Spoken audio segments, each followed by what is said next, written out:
podemos reunirnos con él y discutir algunos temas y reforzar los contenidos que eran necesarios para nuestro aprendizaje. Hoy con mucha emoción, con mucha alegría, lo tenemos aquí como invitado. Él nos va a hablar el día de hoy sobre el tema de anatomía, fisiología del sistema nervioso. Vamos a empezar este tema, del cual la siguiente semana vamos a continuar con lo que son las patologías más frecuentes en emergencia sobre el sistema nervioso. Con ustedes el doctor Jorge Mosconi. Ya. Ya, vamos a ubicarnos un poquito, como que el amigo trae la pizarra. Todo lo que ha dicho es por el cariño que me tiene. Es cierto, soy neurocirujano.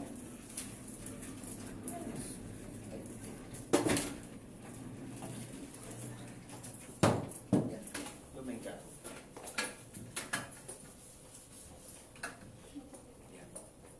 Soy neurocirujano. He trabajado casi 30 años, creo, en el hospital de emergencia, Casimiro Ulloa. Creo que manejo emergencias.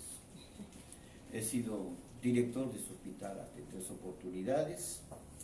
He sido director de Defensa Nacional, también tiene que ver con las emergencias, creo. Pero lo que más soy es docente. Y me dedico a la anatomía y, lógicamente, enseño mi especialidad, que es neurocirugía. ¿De acuerdo? Pero primero que nada, aparte de agradecer y pensar que la conocí muy bebé, cuando estaba en anatomía recién, hace poco, hace un par de años, ¿ya? Eran 3 amigas, ya, 2 más, pero quedaron especialmente 3 que andaban siempre juntas. Y bueno, hicimos una amistad que por suerte todavía perdura. Y siempre que pide que enseñe algo, acá estoy. Otro detalle, contento de estar en San Marcos, después de un par de años, creo ya. Y me encuentro un San Marcos rejuvenecido. Y hay que decirlo. A mí particularmente no me gusta la ley universitaria, porque creo que es un mamarracho como ley universitaria, a mí. Pero hay que reconocer algunas cosas positivas de esa ley universitaria. El cucu de la SUNEDU. Y me encontré un San Marcos muy limpio, muy ordenado, hasta los baños limpios. Cosa que es raro en Perú, en una universidad nacional. Por el mismo camino está yendo Villarreal. Ahí, no digo latigazos, pero casi a latigazos, estamos tratando de ordenarnos y tener ya una facultad, por lo menos presentable. Y la mejor tarjeta de presentación de una entidad pública, más aún de una universidad, son sus baños. Todavía existen los inadaptados que pintan cuando están en privado, porque están medio pintados todavía los inodoros, la zona de los inodoros. Pero en sí el baño limpio, agradable para entrar. Sin envidiar a otras universidades privadas que a veces vemos nosotros las privadas y qué sé yo. ¿Y por qué lo digo?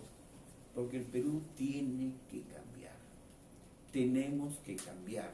Y como una vez en un curso de gestión me dijeron, el cambio no está ahí, no está en la pizarra más bonita, no señores, el cambio está aquí. Aquí está el cambio. Si nosotros queremos ser mejores, debemos empezar por aquí. ¿De acuerdo? Y finalmente, no he tenido tiempo de comunicártelo. He estado tratando de ver qué hago con el curso, porque es un curso para una maestría en emergencias y desastres, si no me equivoco. Residentado en emergencias. Residentado, perdón, de emergencias y desastres, donde, ¿qué tienen que? Ustedes son profesionales, ¿se entiende? Es una segunda especialidad. Entonces, ¿qué tienen que saber? ¿Anatomía? No, pues anatomía ya la estudiaron. Se supone. ¿Tienen que saber los detalles de la neurocirugía? No, porque no van a operar ustedes. Entonces, ¿qué tienen que saber? Los casos que se presentan en unas circunstancias de emergencia, y no digo más de desastre, para poder decidir qué hacer, cómo actuar. ¿De acuerdo? Y de ahí tenemos que partir. Y señores, algo que se tiene que entender es que si no conocemos la anatomía, no vamos a conocer lo que está pasando, sobre todo en cavidades.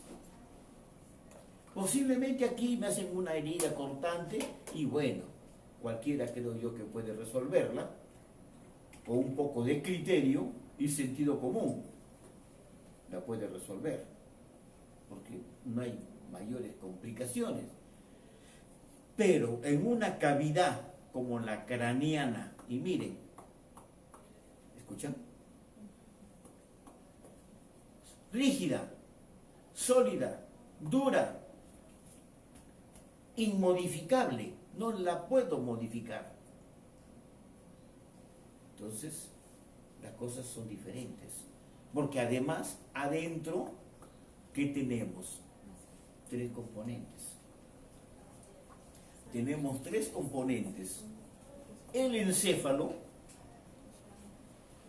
la sangre y el líquido cefalorraquídeo. ¿Y están dónde? Es como si estuviésemos en este cuarto. ¿De acuerdo? En estos momentos somos 3, 6, 9, 10 personas cómodamente sentados. ¿No es cierto? Pero si por ahí se enteran, pues que estoy dando clases y se vienen más, si la propaganda, entonces ya no estamos cómodos. Y si siguen viniendo más gente, ya no estamos cómodos. Se rompe ese equilibrio entre lo que es continente y lo que somos nosotros, contenido. Pero el contenido no solo somos nosotros. El contenido es la pizarra, el contenido son las carpetas. Y de repente, para podernos acomodar mejor, yo empujo la pizarra, o empujo las carpetas, o empujo a ella.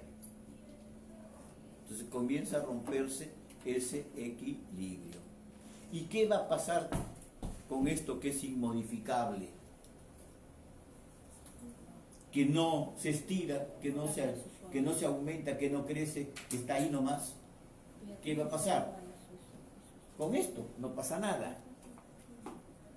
Pero con nosotros, ¿qué va a pasar?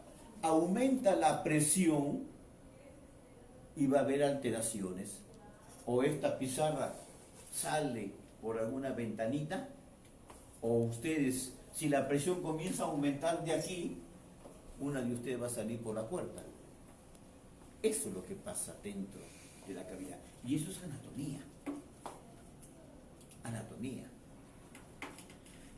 Y lo vamos a aplicar entre lo que es contenido y continente, y ya hablamos que hay una relación, hay un equilibrio dinámico entre esos 2 elementos.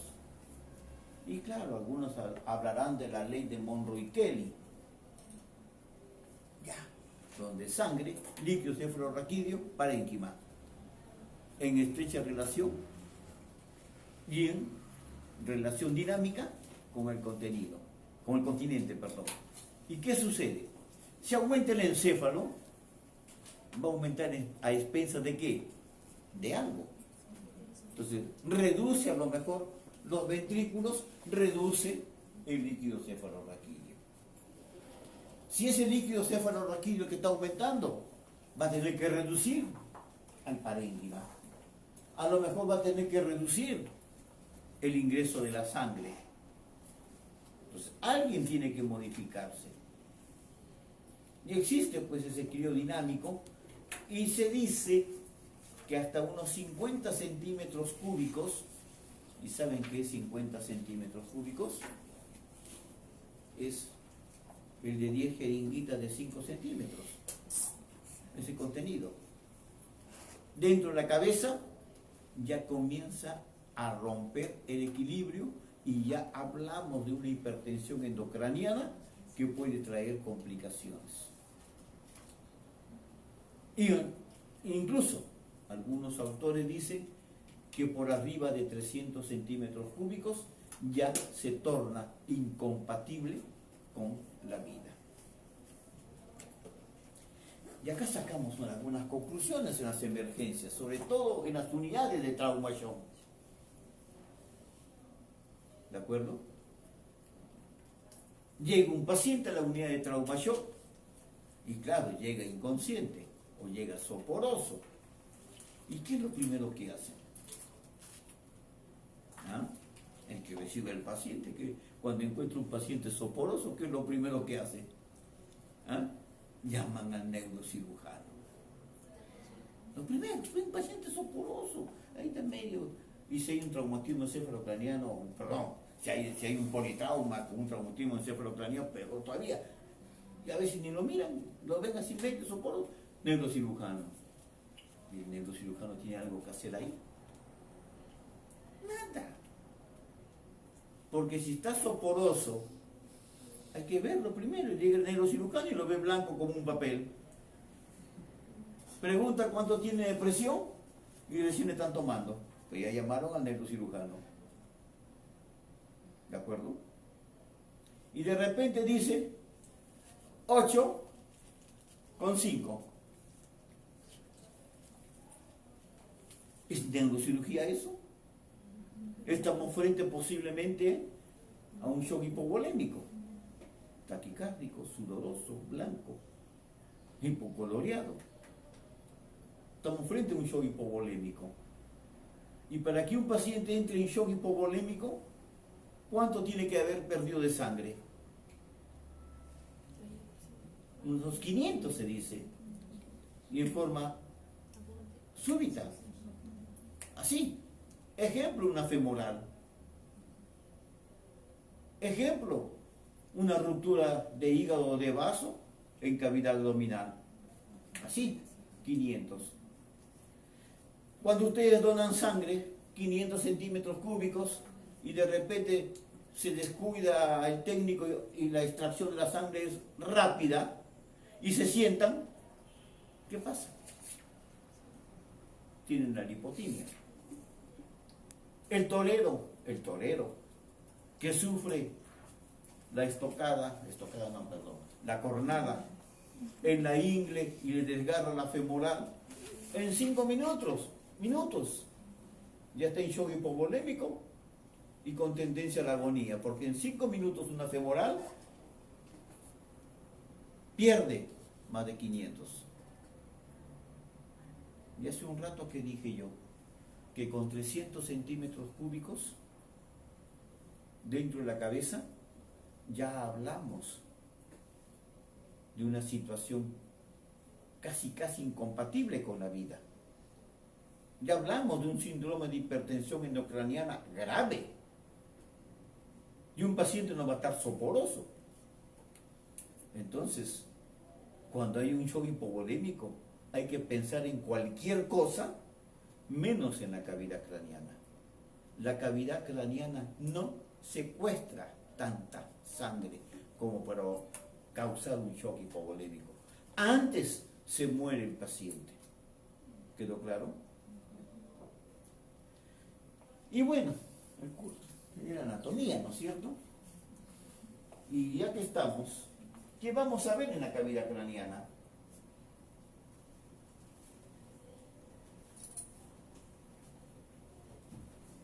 ¿Qué vamos a ver en la cavidad craneana?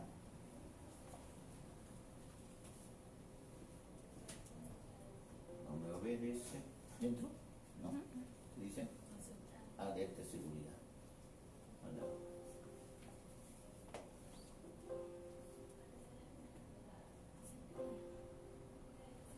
Pongo habilitar contenido. Entonces, Habilitar contenido. Habilitar contenido. Arriba, arriba. El segundo botón. de abajo. ¿ah? A ver, Habilitar contenido. Pues ya hiciste eso. Ahí. Sí, pero no me obedece, pues. No, no, en la computadora ponga habilitar ¿Y contenido. cuál computadora que yo no la tengo acá? ¿No tienes un cursor ahí? Ahí está el cursor. Con el cursor. Ah, ya, síganos, ya ahí. encontré el cursor. Acá dice, Ajá, ya, ahí. Ahí. por si acaso la tecnología me gana, pues. Tienen que entender, por favor, que yo soy migrante y ustedes son nativos. ¿Mm? ¿Y qué quiero mostrar acá? Esto. Tenemos que comenzar por entender que dentro de la cavidad craneana va a estar esa parte del tubo neural que se dilató y que dio origen a la vesícula encefálica, después a 3 vesículas y finalmente a 5 vesículas. Eso está dentro de la cavidad craneana, el prosencéfalo, el mesencéfalo, el romboencéfalo. ¿De acuerdo? De aquí, porque acá continúa la médula, de aquí para arriba, dentro de la cavidad craneana y el resto dentro de otra cavidad que vamos a ver el próximo martes, que es la cavidad raquídea. ¿De acuerdo? ¿Me van entendiendo? ¿Cómo se va a poner dentro de la cavidad craneana estas estructuras que se están originando, que se están desarrollando? Ese prosencéfalo se divide, dando origen al diencéfalo y al telencéfalo. Y esto, miren, todo este sector del prosencéfalo va a estar en la parte alta de la cavidad craneana. Es decir, ya estamos dividiendo a la cavidad craneana en espacios. ¿Por qué? Porque existen tabiques algo duros, algo bastante duros, no sólidos, duros como la estructura ósea, pero sí membranas gruesas, duras, como es la dura madre, también conocida como paquimeninge. Esa dura madre forma un piso con un sótano y el piso que está hacia arriba con otros pisos más. Pero además tenemos un tabique sagital de dura madre que va a separar ese piso superior en un lado derecho y en un lado izquierdo. ¿De acuerdo? Nos vamos entendiendo. Entonces, señores, esa masa encefálica que ya tenemos que ir comprendiendo cómo es su constitución, cómo está, digamos, formada, qué estructura es, qué consistencia tiene, se va a alojar acá y se va a acomodar a esos pisos, a esos espacios, de manera exacta y precisa, porque tiene la forma, o tiene la consistencia, perdón, de un flan. Ni más ni menos, un flan. Y me imagino que todos ustedes conocen el flan. Pero se supone, no vamos a entrar, soy el único varón acá. No vamos a entrar en discusiones de género, pero por lo menos han debido aprender a hacer un flancito. Y me imagino que alguna vez han pretendido desmoldar un flan. Me imagino. ¿Y cómo lo desmoldan? Así. ¿Así? ¿Y no por qué? Se rompe, se parte. Igualito pasa con el encéfalo dentro de la cavidad craneana. Aquí está el molde y adentro está el flan. ¿De acuerdo? Yo me agacho, todo bien. Mi masa encefálica acompaña el movimiento de la cabeza. No sufre ningún trauma. ¿Por qué?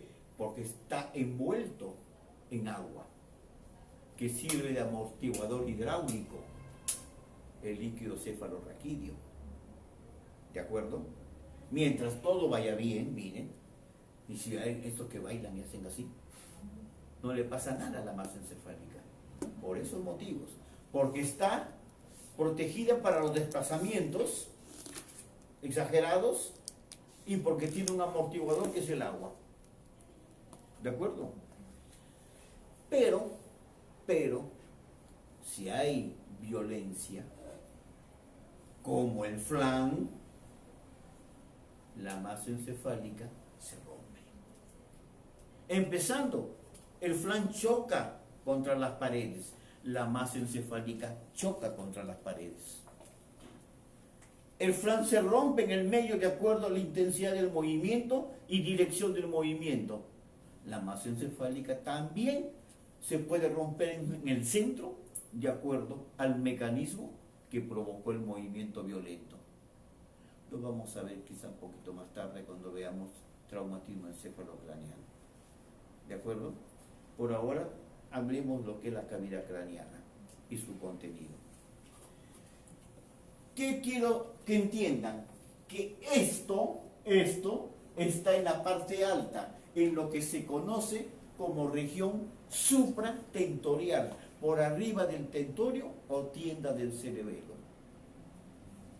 Y esto otro, particularmente esto, lo que está de azul, está en la parte baja, aquí, señores, aquí, en lo que se llama la fosa posterior, donde particularmente vamos a encontrar a la protuberancia, al bulbo y a lo que va a crecer acá, que es el cerebelo.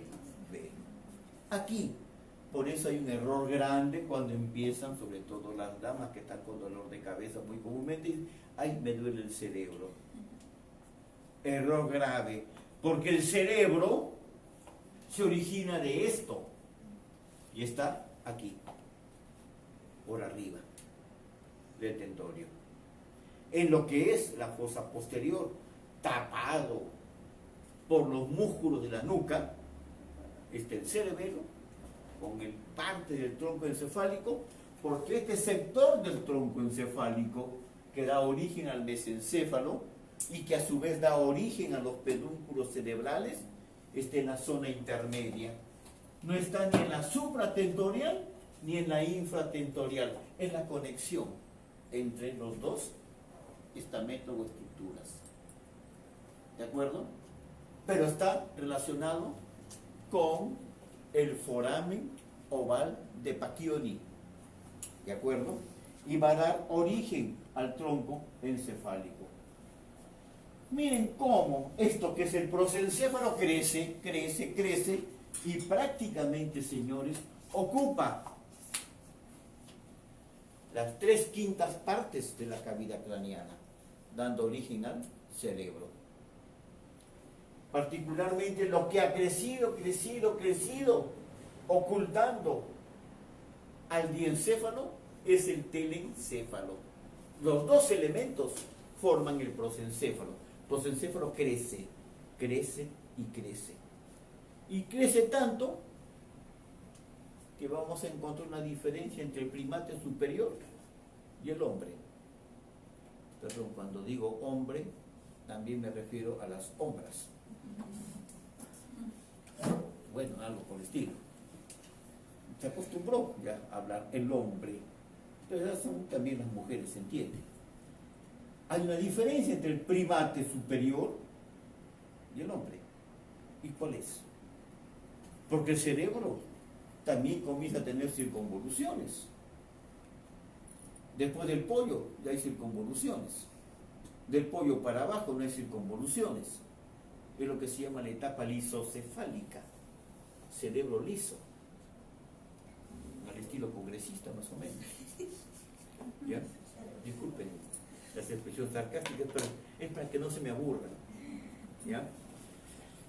Pero en el primate ya hay circunvoluciones, ya hay un lóbulo frontal, ya hay un lóbulo parietal, ya hay todo exactamente igual que el ser humano. Pero hay una diferencia. que el lóbulo frontal es pequeño en el primate, en el hombre es grandazo y nos pone la frente vertical. El primate, su frente es achatada porque no ha desarrollado el lóbulo frontal. ¿Y por qué hemos desarrollado el lóbulo frontal? Hace un rato que venía comentando con mis asistentes, ¿el perro camina? Sí, el perro camina. Yo lo llamo y viene el perro. ¿El hombre camina? También. ¿Le piso la cola al perro? ¿Siente? No. Perdón, sí. Quería ver cómo reacciona. El perro siente y reacciona incluso. A mí me apretan un dedo, siento también. ¿Y qué nos diferenciamos? Si camina, siente, come, yo como. ¿En qué nos diferenciamos? Y que el perro no habla para comenzar. El perro entenderá porque le hago así, pero no entiende lo que ustedes están entendiendo en esta charla. Entonces hablamos de funciones superiores. El lenguaje. Pero hay otras funciones. Esas funciones se localizan en el lóbulo frontal. Por eso el lóbulo frontal se ha desarrollado desmesuradamente. Pero el lóbulo frontal va más allá todavía. Claro que está fallando en algunos casos, pero va más allá. ¿Y en qué? Es el lóbulo de la socialización del individuo. Entonces, por eso ha crecido el lóbulo frontal.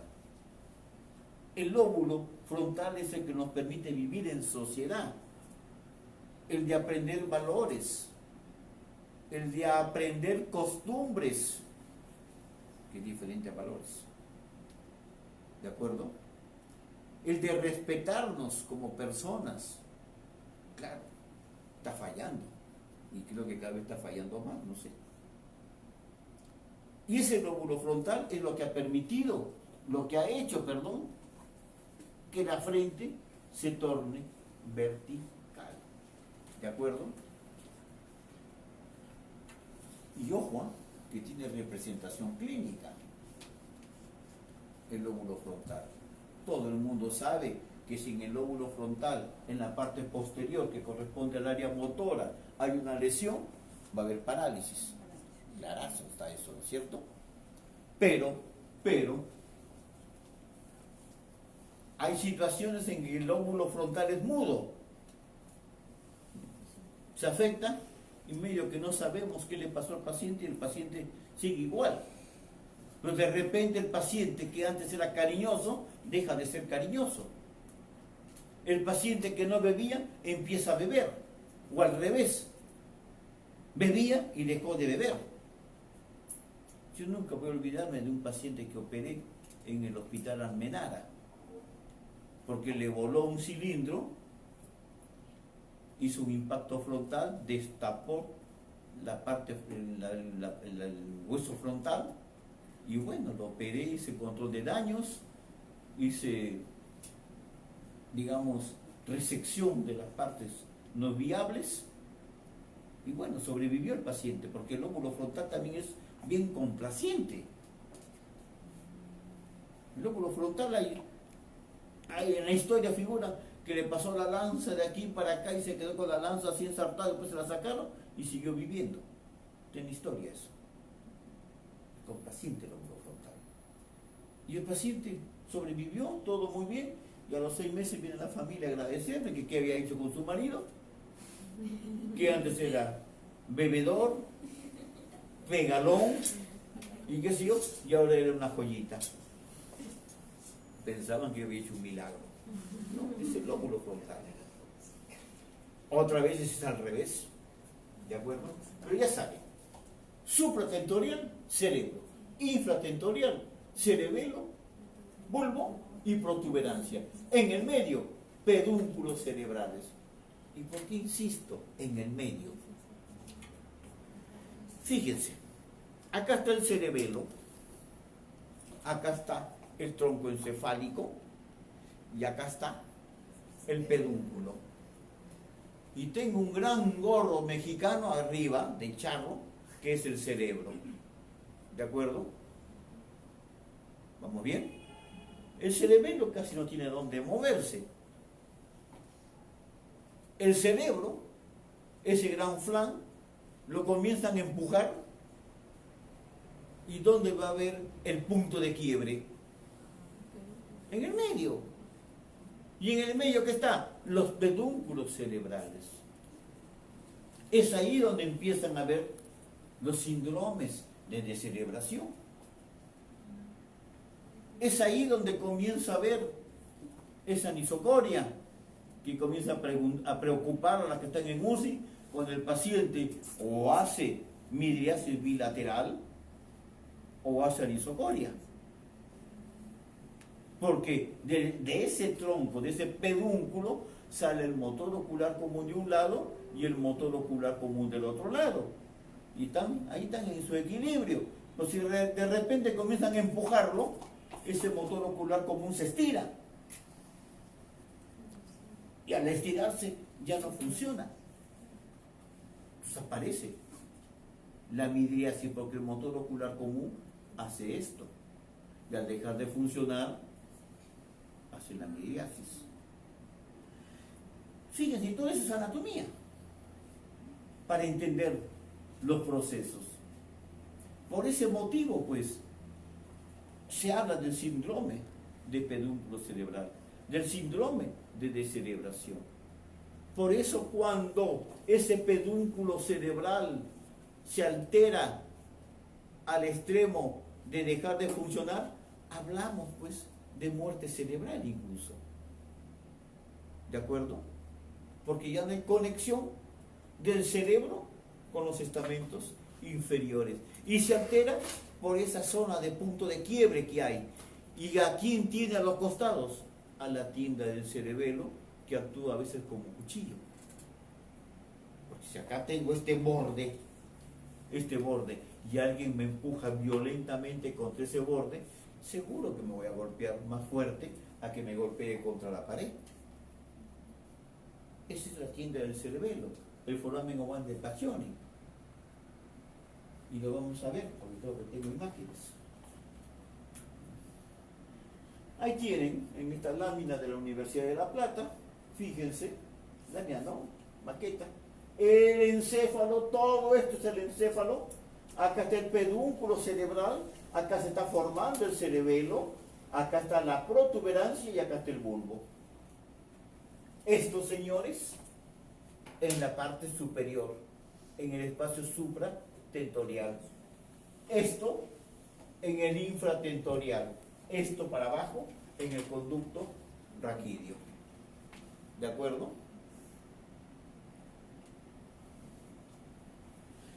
Aquí tienes el cerebro del adulto. Es un corte sagital. Lo están viendo así. Es decir, me han cortado así, han sacado el cerebro y lo han puesto así.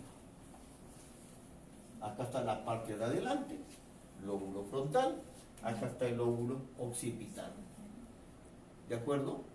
Y están viendo el medio del cerebro que se va a conocer como cara interna. Y lo primero que van a reconocer ustedes en la cara interna es, bueno, todas esas estructuras van a reconocerlas, pero lo primero es esto. El cuerpo calloso. ¿Y qué es el cuerpo calloso? Hace un rato dije, un tabique que me divide un cerebro, hemisferio cerebral, de otro hemisferio cerebral. Bueno, pero tienen que estar comunicados. Existe un gran puente. Ese puente es el cuerpo calloso que pasa por debajo de la hoz del cerebro. ¿De acuerdo?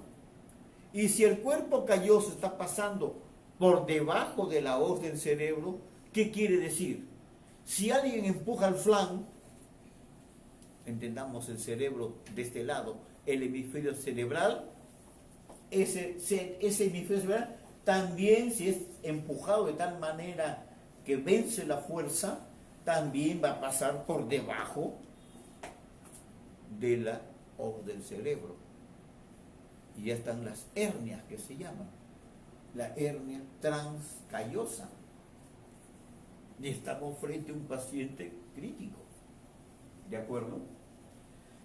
¿Qué otra estructura reconocemos aparte del cerebro por su cara interna? Esto que es el tálamo, esto que es el cerebelo, esto que es la protuberancia, el bulbo y el pedúnculo cerebral con el pedúnculo cerebral. Perdón, el mesencéfalo con el pedúnculo cerebral. Otras estructuras pequeñas como la pineal, el tubérculo mamilar, la comisura blanca anterior. Vemos el trígono, vemos el tálamo con el pulvinar. Observamos bien claro esta cuña, que es el lóbulo occipital. Y ojo, así como acá tenemos estructuras o centros relacionados con la conducta, con el comportamiento, con la socialización del individuo, acá hay otro centro que está relacionado con la visión. Aquí tenemos nosotros el área de la visión. O sea, miren la diferencia que hay. Si me viene un paciente con trastornos del campo visual, yo no voy a pensar en el lóbulo frontal, voy a pensar en el lóbulo occipital. ¿De acuerdo?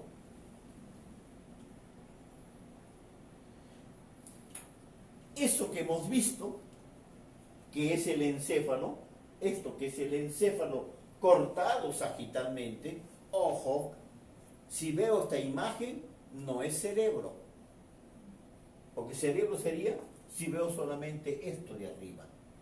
Estoy viendo todo esto. Encéfalo. Ahora que el común denominador diga cerebro para todo, es otro tema. Dicen tomografía de cerebro, resonancia de cerebro, y viene todo esto. Entonces no es de cerebro, señores, es de encéfalo. ¿De acuerdo? Entonces, el encéfalo lo encontramos guardado ahí.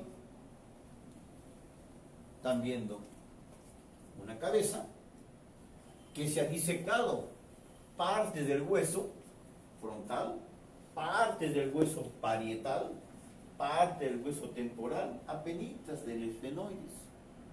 ¿Y qué observamos? Sacamos el hueso y lo primero que observamos es esto, la dura madre. Y miren la dura madre. Ya vayan viéndolo desde ahora, para ir adelantando. ¿Qué observamos? Arterias. ¿Y las están viendo por debajo de la dura madre o por encima? Por encima. ¿Entre qué y qué estructura? Entre el hueso y la dura madre. ¿Qué quiere decir? Que este espacio, entre comillas, que hay entre el hueso y la dura madre, que es un espacio virtual, teóricamente no existe, tiene su arteria. Si la arteria se rompe, se transforma en un espacio real. Pero está bien que se desplace el hueso. Al hueso no lo va a desplazar, no lo va ni mover. Ese hematoma, ese sangrado, va a desplazar a la masa encefálica y va a formar lo que se llama el hematoma epidural. Pero miren, señores, la cantidad de vasos que hay en la dura madre. Y esta es la arteria meningia media, como una hoja de higueras se abre, con rebanaditos, con pedacitos. Y miren las arterias más finitas, más gorditas. Y aquí donde vienen esos cambios clínicos que hay. Si el trauma me desgarra esta arteria, el sangrado no va a ser lo mismo que si me desgarra acá a la arteria. El tiempo de la aparición de síntomas va a variar de acuerdo a las estructuras comprometidas. Y eso es lo que hay que entender en la clínica. ¿De acuerdo? La clínica tampoco va a ser lo mismo si el hematoma se me forma acá, a que si el hematoma se me forma acá. Y alguien me dirá, ¿y por qué? Bueno, señores, porque si se forma el hematoma acá, va a empujar en este sentido, por ejemplo. Y empuje en este sentido y va a haber pocas estructuras que comprometan la vida. Va a apretar al lóbulo frontal. El paciente está inconsciente, ni siquiera va a irse a tomar siquiera. Porque se cambia la parte del comportamiento. ¿Ya? Va a comprometer acá. Y va a crecer hasta que llegue un momento que ya no hay forma, pues, de tolerar la hipertensión endocraniana. Pero si crece acá, señores, empuja hacia adentro. ¿Y con quién se va a encontrar más adentro? Miren, acá está el lóbulo temporal. ¿Ven? El lóbulo temporal, acá está el lóbulo temporal. Y aquí va a comprimir al pedúnculo. Y el paciente rápidamente va a entrar en crisis y riesgo de vida.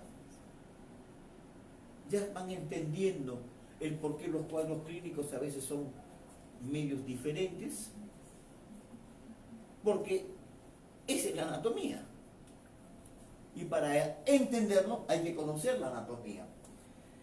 Y miren, separo la dura madre y ya me encuentro con qué. No sé si alcanzan a ver que hay como una especie de transparente que pasa de lado a lado. Acá se ve bien, acá hay como un puentecito. La aracnoides. Y hablemos en la nomenclatura internacional. Ahora hablamos de la meninges, que se dividen en paquimeninge y en lectomeninge. ¿Qué es la lectomeninge?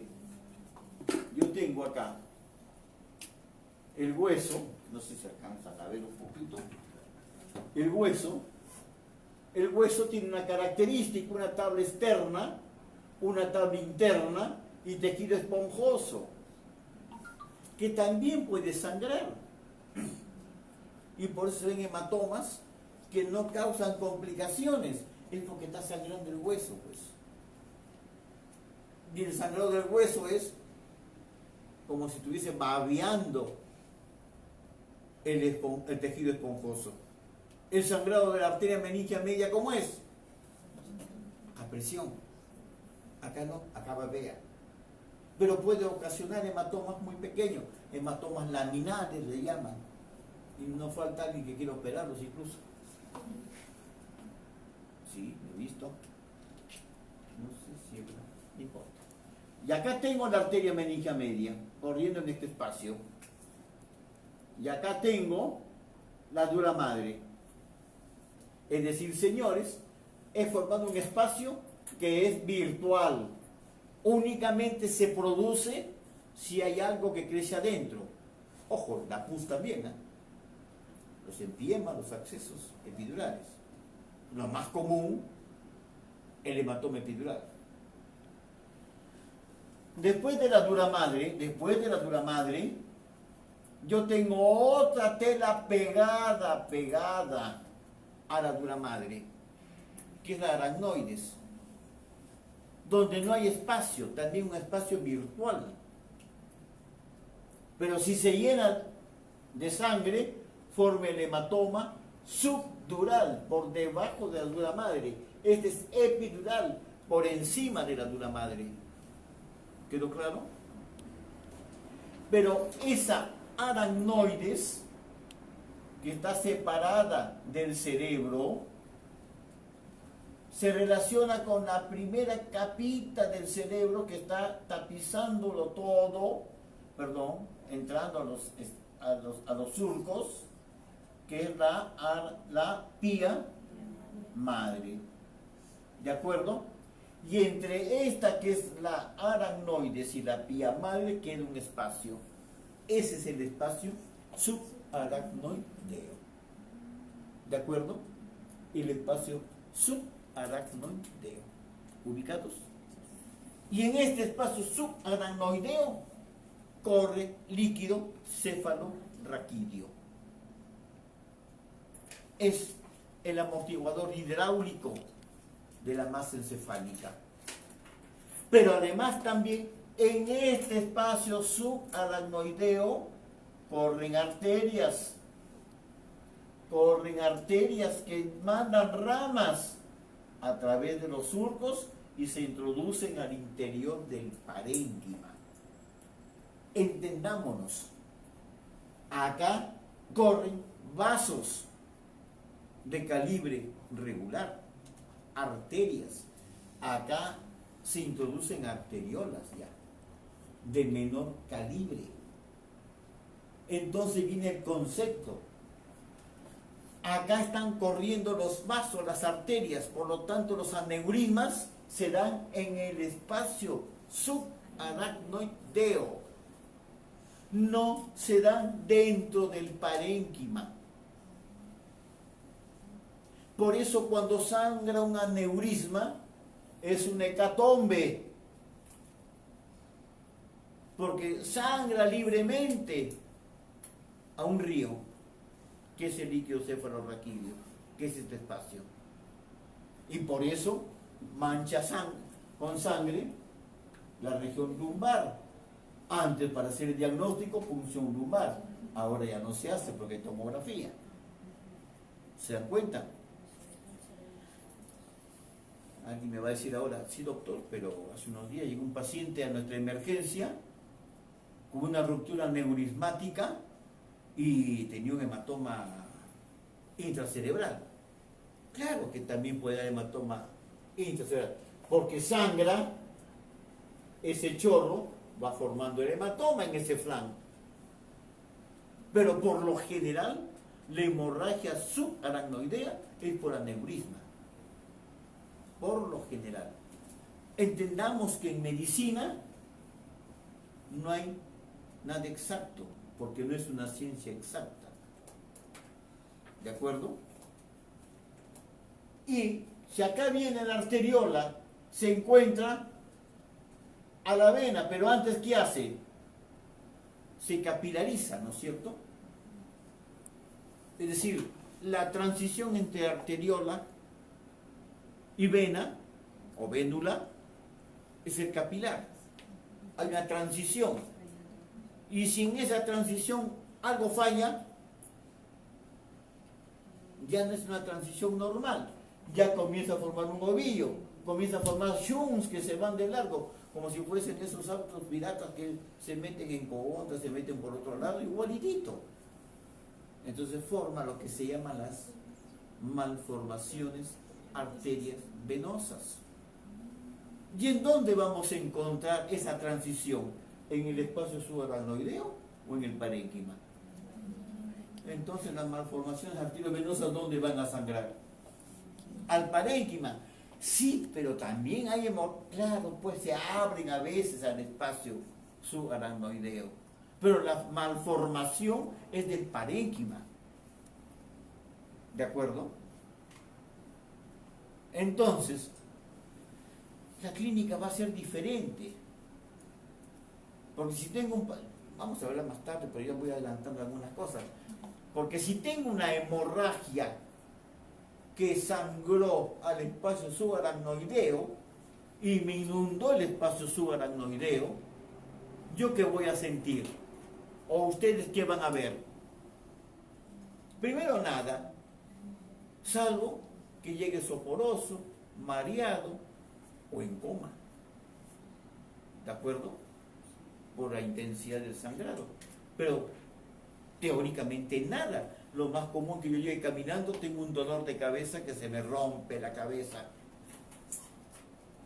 ¿De acuerdo? Pero si el sangrado es en el parénquima, y sobre todo las malformaciones están en la corteza, a lo mejor lo único que presento es convulsiones. Lo único. O de repente, déficit motor, dolor de cabeza, por la irrupción de la sangre en contacto con la meninges. ¿Se dan cuenta la clínica cómo cambia? ¿Y el por qué? Entonces, ese es el espacio subaracnoideo. Y después viene la pía madre, Es decir, hemos hablado de la lectomeninge, que se divide en aracnoides y pía madre, y un espacio entre ellos, que es el espacio subaracnoideo. Miren, acá por ejemplo, hay un sangrado. Un sangrado que no ha inundado el espacio subaracnoideo porque no se ven manchas acá. Ha quedado comprendido entre esa pía madre y el parénquima. ¿De acuerdo? Pero esto es para mostrar pues el lóbulo temporal, el lóbulo frontal. Miren los pisos. Y acá abajo tengo la fosa posterior. ¿De acuerdo? Acá concluimos, pues miren la piel. ¿Puedes ver, hija? Sí. Miren la piel. Miren el plano músculo aponeurótico, el plano óseo, el plano de la paquimeninge, el plano de la lectomeninge y por transparencia el plano parenquimal. ¿De acuerdo? Hemos resecado parte del cerebro. Hemos resecado parte del cerebro. Y estamos viendo aquí en el fondo, ¿qué cosa? El tabique. Hemos sacado parte del cerebro y vemos el tabique, la hoz del cerebro, que se extiende de adelante hacia atrás. Y miren que no cierra totalmente el espacio. Acá es este espacio por donde pasa el cuerpo calloso. ¿De acuerdo?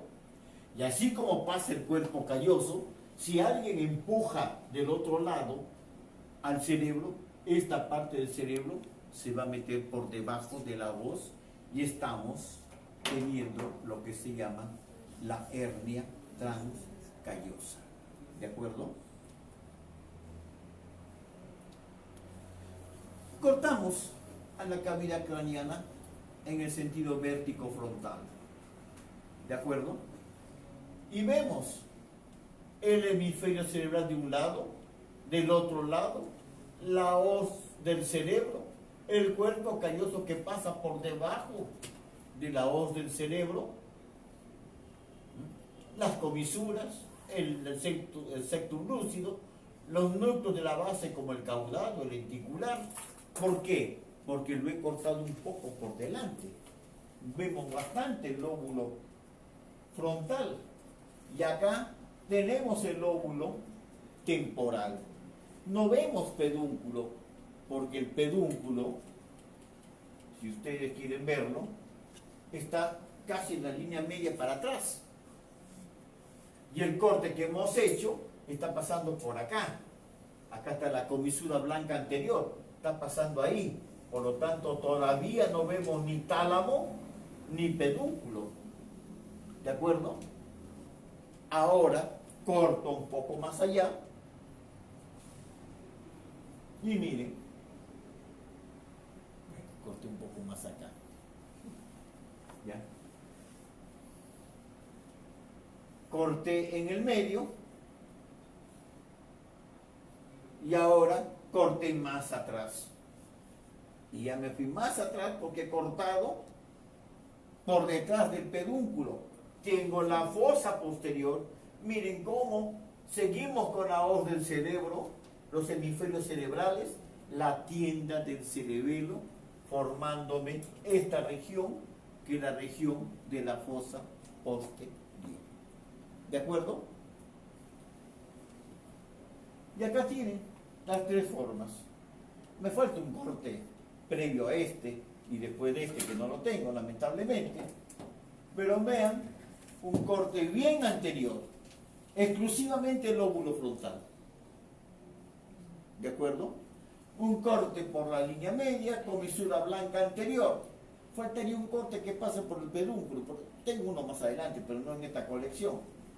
Y un corte por detrás, en el cual vemos el cerebelo y el cuarto ventrículo. ¿De acuerdo? Vemos entonces claramente que esto es región supratentorial y esta es región infratentorial. Ahí tenemos en la resonancia el cerebelo y acá están los pedúnculos cerebrales. Aquí estaría la tienda del cerebelo, región supratentorial, región infratentorial. Más atrás, acá vean ustedes la hoz del cerebro, el hemisferio cerebral, el cerebelo, la protuberancia, el bulbo y el pedúnculo. Igualmente, lo mismo en otro preparado, la hoz del cerebro, cuerpo calloso por debajo de la hoz, el mesencéfalo con el pedúnculo cerebral. Acuérdense que el pedúnculo cerebral tiene esta estructura acá, ese canalito, ese conductito, que se llama acueducto de Silvio. Y acá les voy a poner el ejemplo también de la anatomía que influye. Me crece un tumor acá, de 2 centímetros de diámetro mayor. Aquí está creciendo, 2 centímetros. Llámalo meningioma si quieres. Llámalo un gastrocitoma. Pero 2 centímetros. El paciente a lo mejor no siente nada, absolutamente nada. Sigue feliz con su tumor que le va creciendo. Entiéndame. Y a lo mejor llegó a crecer 3 centímetros, 4 centímetros. Por ahí raspó un poquito la corteza o la región subcortical y convulsiona. Y a lo mejor la convulsión pasó rápida, que si yo, nadie se dio cuenta, y sigue su vida normal, absolutamente normal. Y de repente vuelve a convulsionar. Y por allá ya deciden tomarle la tomografía. Porque ya aprovecho para repasarles un poco. ¿Cómo podemos dividir las convulsiones desde el punto de vista práctico? ¿Qué? Fuerte, no escucho. Generalizadas. Esa es según su forma de presentación. Pero señores, la convulsión de la primera infancia y la convulsión tardía. Así de simple. De la primera infancia, o sea, las primarias, nadie sabe por qué convulsiones de niño, a no ser que tenga 40 de fiebre. ¿De acuerdo? Y va creciendo el niño, va convulsionando y de repente dejó de convulsionar, o a lo mejor es un convulsivo para toda su vida y tiene que aprender a vivir con su convulsión. Pues de repente aparece una persona que nunca tuvo convulsiones y debuta con una convulsión. Señores, ese paciente tiene o una malformación córtico-subcortical o tiene un proceso expansivo córtico-subcortical mientras no se demuestre lo contrario. ¿Y cómo se puede demostrar lo contrario? Por lo menos con una tomografía bien conducida, con y sin contraste, para mapear bien, barrer bien, por lo menos. ¿De acuerdo? Entonces, este paciente tiene un tumor de 2-3 centímetros y pasa totalmente desapercibido. Pero un tumor de 1 centímetro, aquí, señores, rápidamente el paciente, si nos descuidamos, se muere. Se muere. ¿Y por qué se muere? Porque ha obstruido el drenaje del líquido cefalorraquídeo que se origina principalmente en los ventrículos laterales a un ritmo, a un promedio de unos 300 centímetros cúbicos por día, y tiene que drenar por acá y escaparse a través del cuarto ventrículo al espacio subaracnoideo para que pueda absorberse a nivel del seno longitudinal superior. Y si acá crece el tumor, llega un momento que colapsa el drenaje, el líquido cefalorraquídeo se sigue formando y aparece el hidrocéfalo agudo. ¿Vieron la diferencia? ¿De acuerdo? Pero hablemos de algo más. Acá, por cualquier parte, está que me crece un tumor. Me crece lentamente. Y de repente, el paciente hace un cuadro clínico cuando el tumor tiene, digamos, unos 8, 10 centímetros, así, del tamaño de mi puño acá. Y uno se asombra, mira, tremenda pelota dentro de la cabeza y recién hace cuadro clínico. Recién. Pero de repente el paciente debuta con un hematoma, hace una ruptura arterial y aquí mismo hace una colección del tamaño de mi puño. Y el paciente está en coma y está con síndrome de enclavamiento. ¿Qué pasó? ¿Cómo es posible que este tumor tenga este tamaño y el paciente está caminando y está yendo a hacerse los exámenes ambulatoriamente? Y este otro paciente tiene un tumor del mismo tamaño y está en coma. Señores, cuando el proceso es lento, va creciendo, las estructuras vecinas se van acomodando. La hipertensión se va equilibrando, va compensándose. ¿De acuerdo? Pero cuando el crecimiento, la aparición de ese volumen es brusco, súbito, no da tiempo a acomodarse y se rompe ese equilibrio de la dinámica de contenido continente. ¿De acuerdo? Por eso a veces algunos hematomas hay que intervenirlos. Yo soy de la escuela en la cual decimos que no todos los hematomas súbitos, por ruptura vascular, etcétera, etcétera, intraparenquimales, son quirúrgicos. ¿De acuerdo?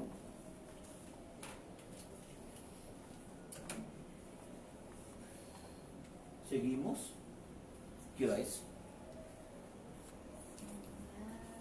10:20. ¿Ah? 10:20. ¿Tanto hemos hablado?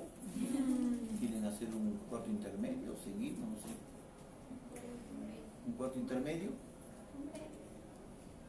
¿Cómo dicen? Comercial. Un comercial y volvemos.